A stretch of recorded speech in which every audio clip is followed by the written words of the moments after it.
नजर आ रहा है?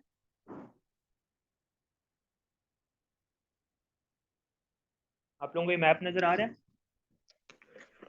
हाँ जी, नजर आ रहा है। नजर आ रहा है। तो ये किंगडम है ना, ये थे ज्यूज के किंगडम। ये बेसिकली इसराइल था पुराना। ठीक है, ये उसमें किंगडम ऑफ इसराइल था एक, तो एक किंगडम ऑफ जुडेया था। और ये इस टाइम ये डिफरेंट किंगडम के पार्ट थे। और ये जो ये इस साइड पे, वेस्टर्न साइड पे, इसको फलस्तीन की स्टेट कहा जाता था पुराने दौर की। ये बिल्कुल मैं बता रहा हूँ, जो सलमान के बाद जो सलमान का दौर था, ये वो वाला था। ठीक है। अच्छा, तो कहते सलमान जब दुनिया से गए तो यहूदी जो है उन्होंने ये स्टेट्स में डिवाइड कर लिया था अपने आप को। तो यहूदी इस तरह रह रहे थे। तो व्हाट हैपेंस इज कि इसी दौरान ना यहाँ से ईरान और इराक की साइड से एक जब जो यहाँ पे रहते थे उनको मेसोपोटामिया के लोग कहा जाता था, क्योंकि ये एरिया को मेसोपोटामिया कहा जाता है। ईरान और इराक का इलाका जो उसके दरमियान का इलाका है, उन दोनों के बॉर्डर्स के दरमियान अगर एक एरिया को देखें। और वहां पे बहुत सारे एम्पायर्स आए वक्त के साथ। इस दौर में वो एम्पायर जो चल रहा था, ये ऊपर लिखा हुआ है सीरियन एम्पायर है। ठीक है, जो बिल्कुल ये डमास्कस के ऊपर लिखा आ रहा है, तो ये सीरियन एम्पायर था।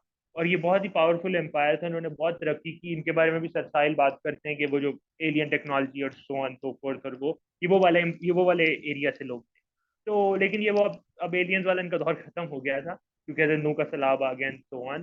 तो सम यानी ये 500 बीसी में ना होता क्या है कि जो इस मेसोपोटामिया में रहने वाले हैं उनका नाम है बेबीलोनियन एम्पायर। उस दौर का जो एम्पायर, उनको बाबुल के लोग कहते थे, वो बेबीलोनियंस थे। और उनका वो बहुत पावर में थे। तो उन्होंने क्या किया, उन्होंने ज्यूज ने जब नाफरमानी शुरू की, तो अल्लाह ताला ने, जैसे बाद में हम मैं बताऊंगा कि हमारे साथ क्या हुई, हिस्ट्री हमारे साथ भी यही हुई है जो यहूदियों के साथ पहले हुई है, कि यहूदियों के ऊपर एक आजमाइश भेजी, और वो थी इन बेबीलोनियंस की शक्ल। बेबीलोन के लोग, उनकी फोर्सेस आई, और उन्होंने सबसे पहले किंगडम ऑफ इसराइल पे जो ब्लू कलर का, उसके ऊपर हमला किया। और वहां से ज्यूज को पुश आउट किया। और फिर उन्होंने आखिर जुडेया पे, जो ये वाला है जहाँ जेरूसलम है, वहां पे हमला किया। और हमला करके इन्होंने जेरूसलम को तबाह कर दिया। और इन्होंने पहला टेम्पल जो ज्यूज का था वो इन्होंने गिरा दिया। अब इसमें बड़ी इंटरेस्टिंग बात यह है कि जब टेम्पल गिरा ना, तो जो ताबूत सकीना था, जिसको आर्क ऑफ द कवेनेंट कहते हैं ना, जिसको इंग्लिश में, वो ताबूत जो था ना, वो टेम्पल के अंदर था। पहले टेम्पल के अंदर, फर्स्ट टेम्पल के अंदर ताबूत रखा था, अकॉर्डिंग टू जूइश स्टडीज। तो होता क्या है कि जब टेम्पल पे हमला होता है तो ताबूत टेम्पल के अंदर नहीं था। ताबूत गायब हो चुका था टेम्पल, जब हमला हुआ टेम्पल पर। जब टेम्पल तबाह हुआ, क्योंकि हमें किस तरह पता चला, जो बाबुल के लोग थे, बेबीलोनियंस थे, ये हर चीज का रिकॉर्ड रखते थे।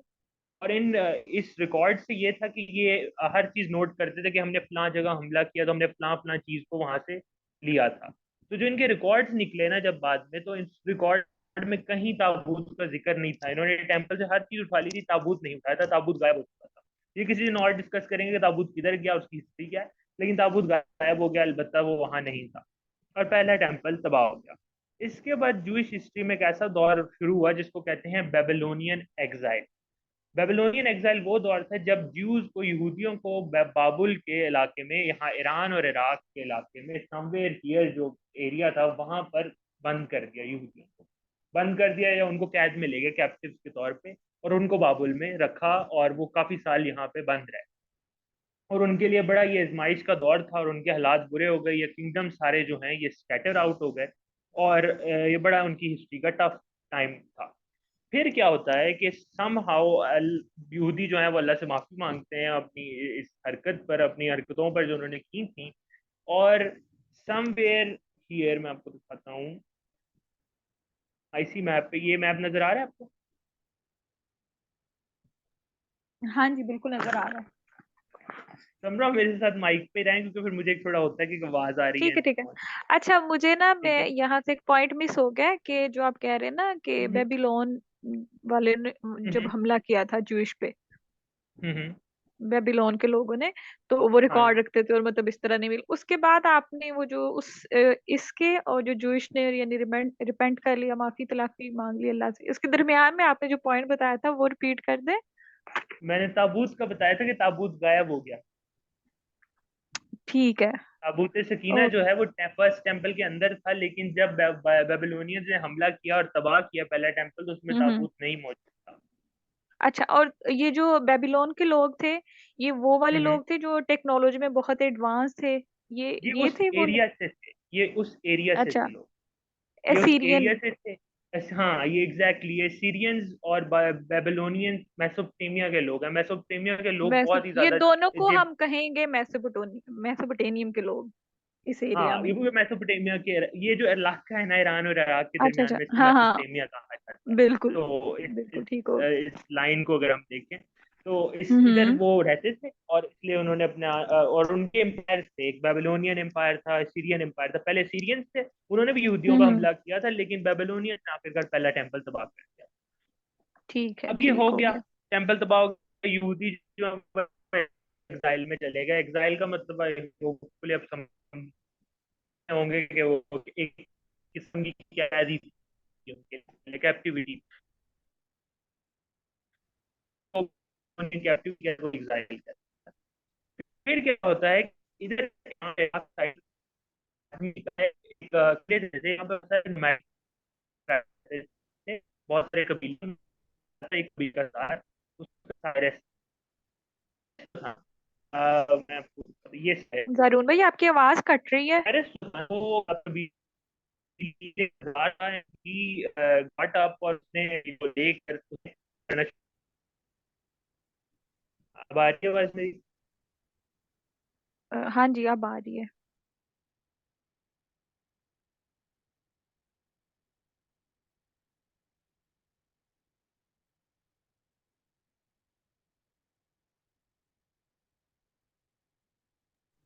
अब आ रही है आवाज आपको? हाँ जी, अब क्लियर है। तो मुझे लीव करके आना पड़ा दोबारा। तो मैं स्क्रीन दोबारा शेयर कर रहा हूँ। मैं फिर होस्ट नहीं हूँ कमरा, आप मुझे होस्ट दोबारा बना। Okay okay, no problem. ये थोड़ी सी डिस्टॉर्शन अभी भी है समरा। वो एक्चुअली शायद मेरा भी माइक ऑन है, लेकिन मेरे पास तो बिल्कुल पिन ड्रॉप ये साइलेंस है। मेरे नेट का ही होगा इशू आई थिंक, अगर डिस्टॉर्शन आ रही है। हाँ चले आप दोबारा है तो मुझे बताना। स्क्रीन शेयर में करते हैं,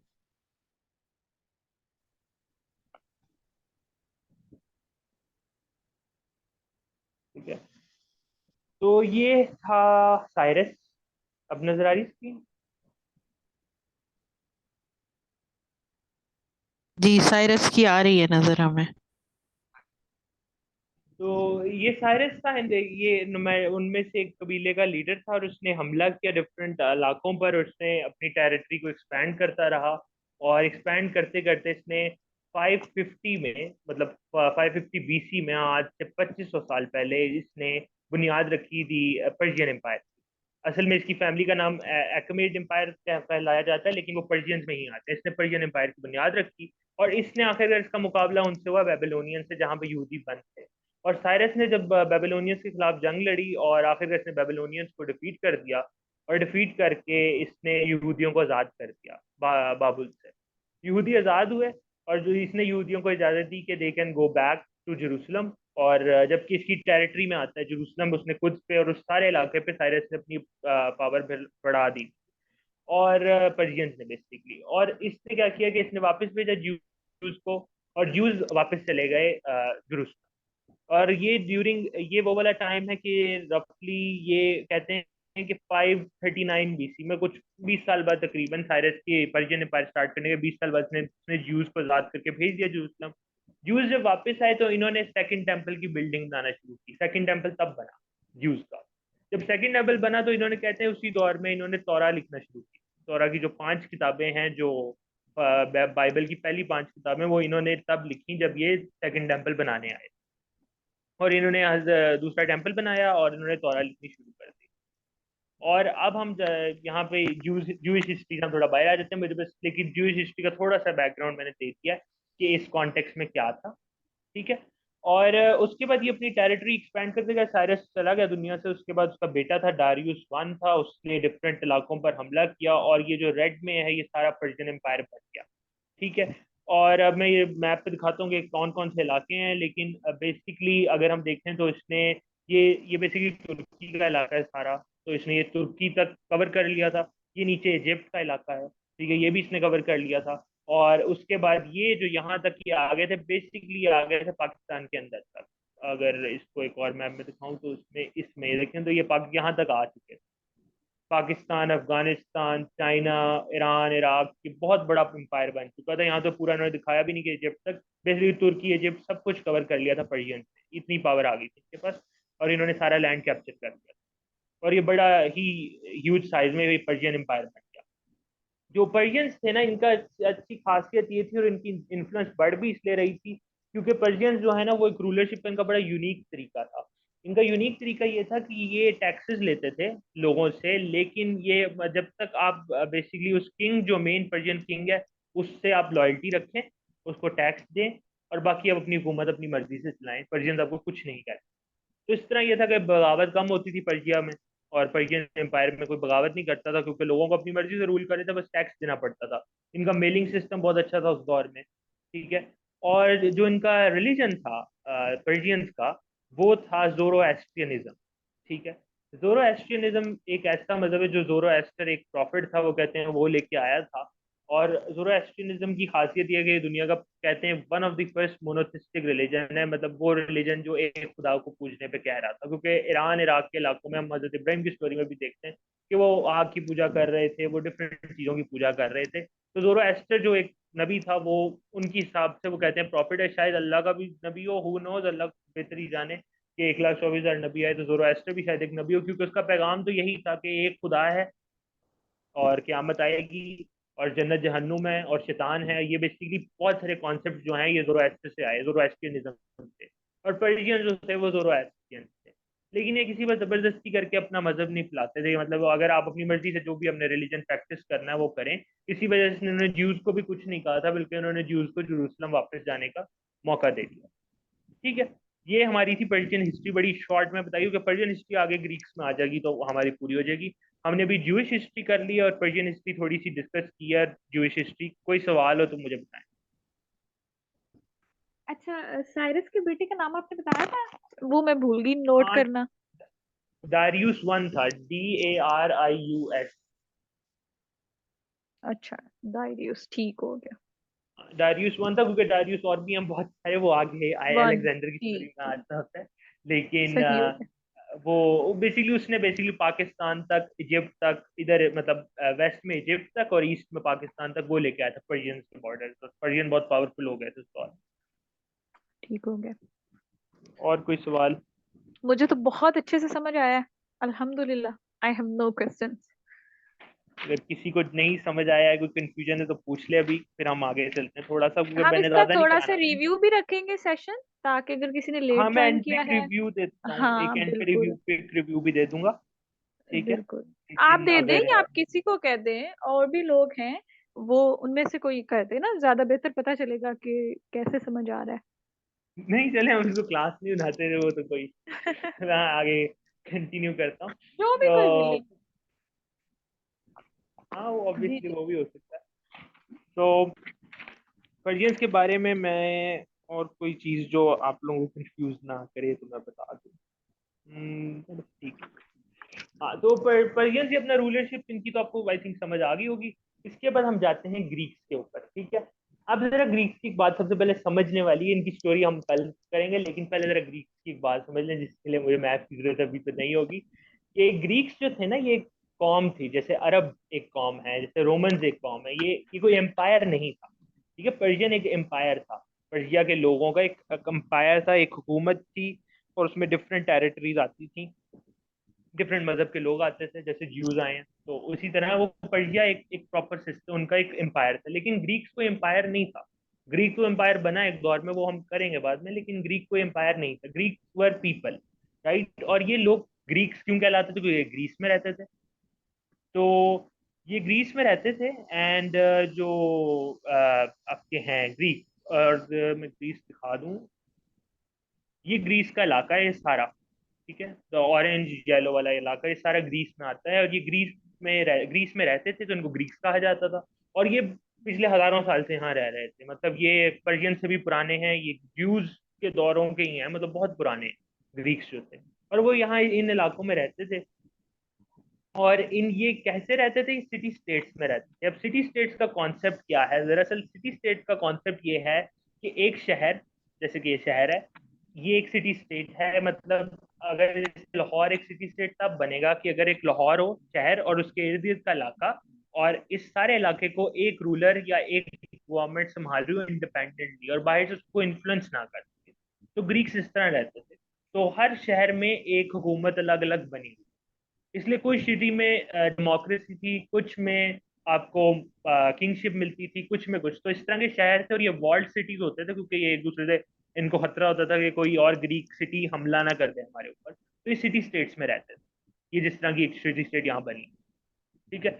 और ये छोटी छोटी सिटी स्टेट्स में रहते थे ग्रीक्स। और इस तरह इनकी बड़ी जो मेजर दो सिटी स्टेट्स नाम से कभी सुन भी लिया हो तो वो एक स्पार्टा थी और एक एथेंस थी। एथेंस को याद करने के लिए बहुत आसान है। एथेंस में ये बिल्डिंग है, ये बड़ी सी बिल्डिंग है, इसको पार्थेनॉन कहा जाता है। ये मैं कल बताऊंगा ये क्या थी, लेकिन ये बिल्डिंग एथेंस में ये थी और एथेंस में ये बनी थी बिल्डिंग। तो इस तरह की बहुत सारी सिटी स्टेट्स थी। तो ग्रीक एक एम्पायर नहीं थे, देवर पीपल। और ये सिटी स्टेट्स में इकट्ठे भी नहीं थे कि ये एक ही ग्रुप हो जो एक साथ हाथ मिला के रहता हो, ये एक दूसरे से भी लड़ पड़ते थे। तो हर शहर में अपना ही किंग बैठा था, हर शहर में अपना ही लीडर बैठा था। तो कुछ शहर में, इसलिए कुछ शहरों में तरक्की बहुत हुई, कुछ सिटी स्टेट्स में नहीं हुई। तो हम जब ग्रीक्स को रेफर करेंगे तो हम उनको ग्रीक सिटी स्टेट्स के तौर पे ही रेफरेंस देंगे, ठीक है।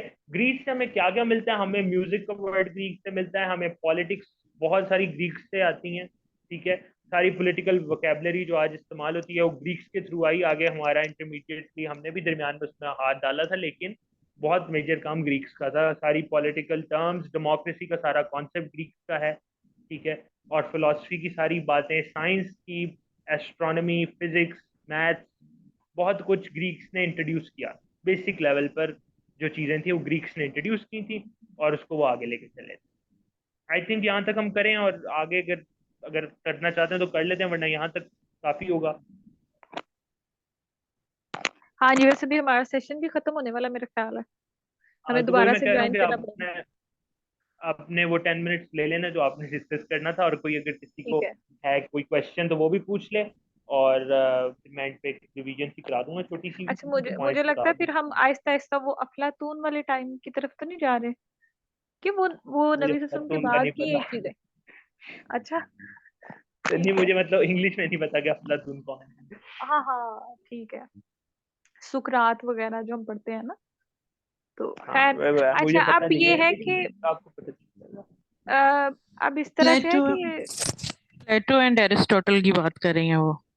हाँ ओ हाँ, सही बिल्कुल। है, फिलोसफर्स की बात करिए, ठीक है। अब हम उन्हीं के दौरों की बात ही कर रहे हैं, अभी सिटी स्टेट्स में वही हैं। हाँ, प्लेटो और प्लूटार्क और एरिस्टोटल और ये सारे हैं, ये इन्हीं स्टेट्स में यही लोग रहते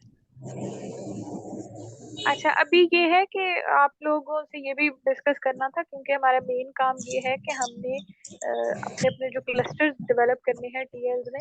तो वो अगर आप अपना एक्सपीरियंस शेयर करना चाह रहे हैं कि आपने किस तरह से, जाहिर है डिफरेंट डिफरेंट एक्सपीरियंस हमारे पास आएंगे, तो हम ये देख लें जरा कि सबसे ज्यादा प्रोडक्टिव हमारे पास कौन सी कोई स्ट्रेटेजी है। आपको क्या लगता है किस तरह से क्लस्टर इनिशिएट करना चाहिए? अगर पार्टिसिपेंट्स में से कोई आंसर करना चाहे, कोई भी टीएल।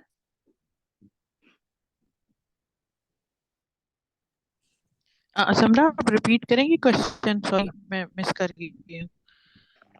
मैं ये कह रही हूँ कि हम ना, चूंकि हमारा मेन अब ये टास्क है कि हमने अपने अपने क्लस्टर्स डेवलप करने हैं, तो सब लोग अपनी अपनी स्ट्रेटेजी डिस्कस कर लेते हैं, ताकि एक मेन जो सबसे कंपैरेटिवली प्रोडक्टिव स्ट्रेटेजी हमारे सामने आ जाए कि हम इसको लेके चलें, तो हमारा क्लस्टर जो है वो ज्यादा बेहतर तरीके से चलेगा। एक तो क्लस्टर के बारे में मैंने बात करनी थी, दूसरा मैं ये देख रही हूँ कि हम कुछ ऐसी चीजें हैं क्लस्टर बिल्डिंग के लिहाज से, हमें ये जो हमारी सीरा सेशंस हैं इनके अलग इससे हटके भी हमें सेशन रखना चाहिए, मीटिंग जूम पे 10-15 मिनट की चाहे हो जाए वीक में 1-2 दफा। क्या कहते हैं आप लोग? हाँ, ये बिल्कुल ठीक रहेगा। मुझे तो बिल्कुल ठीक लग रहा है कि वो सीरा से हटके होगी, तो इट वुड बी बेटर कि उसमें हम सिर्फ वही डिस्कस करेंगे, बिल्कुल, स्ट्रेटेजीज। हाँ, एग्जैक्टली। तो फिर उसको तो थोड़ा ये और हम कर सकते प्रोडक्टिव इस हैं। तरह से बना लेंगे, जैसे हमारे अरेबिक सेशन चल रहे हैं ना ग्रुप में, हम उसका रिव्यू ले लिया करेंगे, सब मिल के वीडियो देख लें वो 3 मिनट्स वाली। अगर इसके अलावा भी कोई दिखाना चाहे, शेयर करना चाहे, तो हम वो देख लें और फिर हम डिस्कस करें उसको, ताकि हमें वो लेसन भूले नहीं। तो ये दो चीजें हैं मेरे माइंड में। पर कोई और अपनी भी कर रहा है, कोई और सीरा की बुक पढ़ रहा है, ये तो इतना।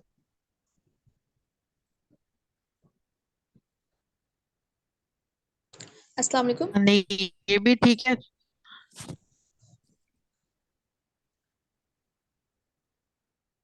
जी बोले सदफ, बोले, सॉरी मैंने आपको इंटरप्ट किया।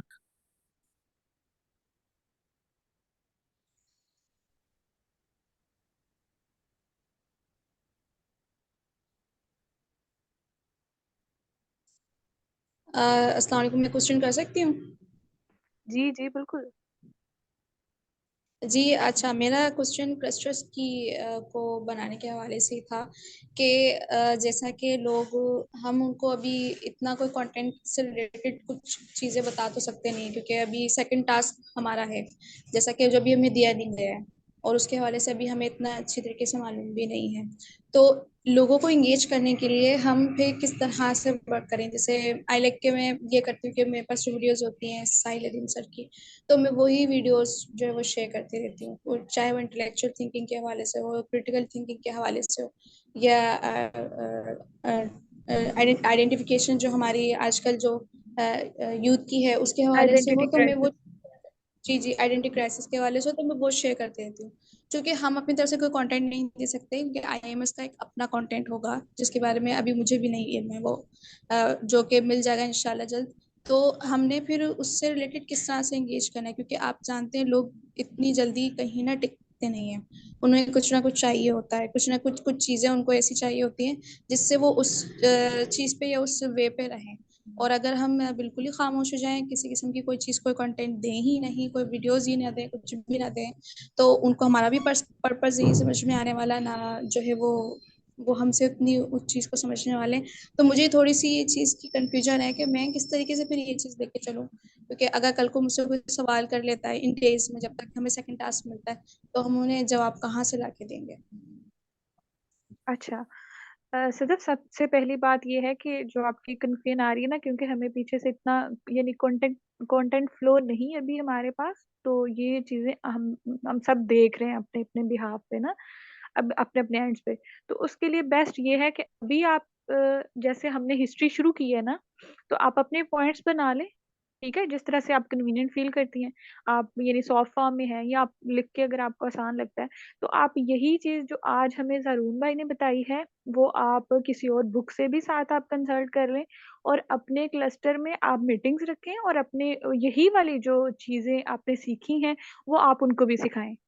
तो ये साथ साथ चलता रहेगा, उनको याद होता है कि नहीं होता, जो हम बताएंगे ना हमें नहीं भूलेगा, मुझे ये लगता है। ठीक है, तो ये है कि एक तो ये भी सोल्यूशन है कि हिस्ट्री से भी हम शुरू करें, और इंशाल्लाह ये हमने इसके लिए कोई टाइम मार्जिन नहीं रखा हुआ कि हमने सीरा को इतने टाइम में कंप्लीट करना ही करना है।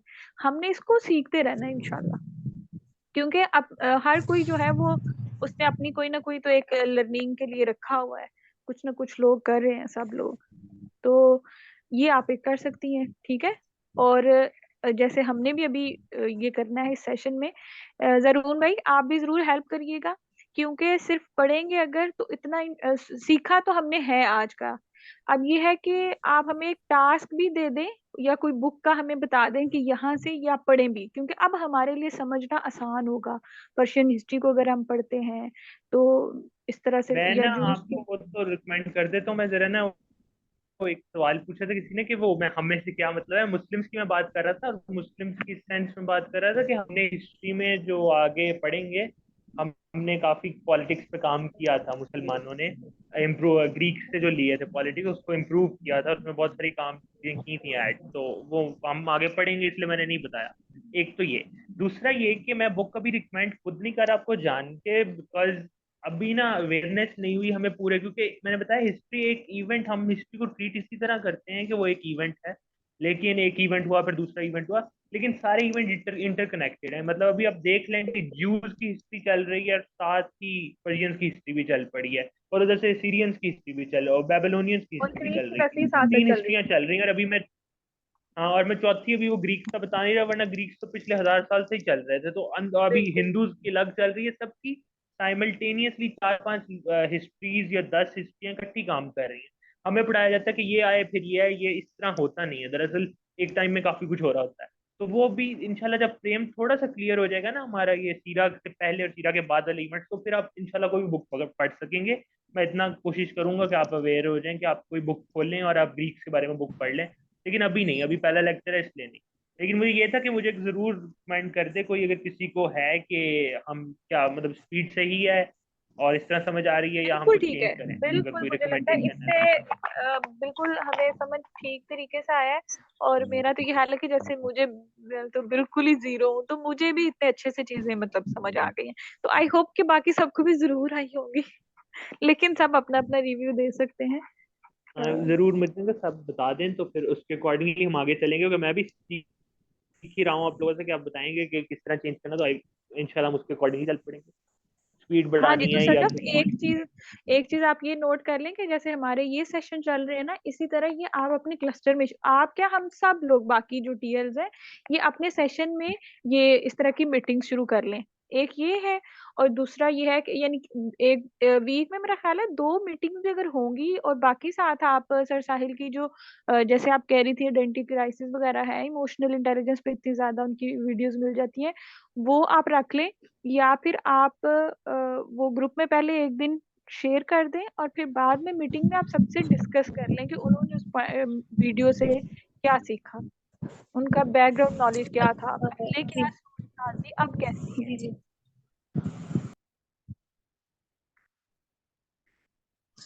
जी जी मैं ये कह रही हूँ, तो फिर इनको सीरियल वाइज हम करना शुरू करें, 1 बाय 1 हम इनको करना शुरू करें। अगर सीरा है तो पहले सीरा, क्रिटिकल थिंकिंग है तो उससे रिलेटेड, इमोशन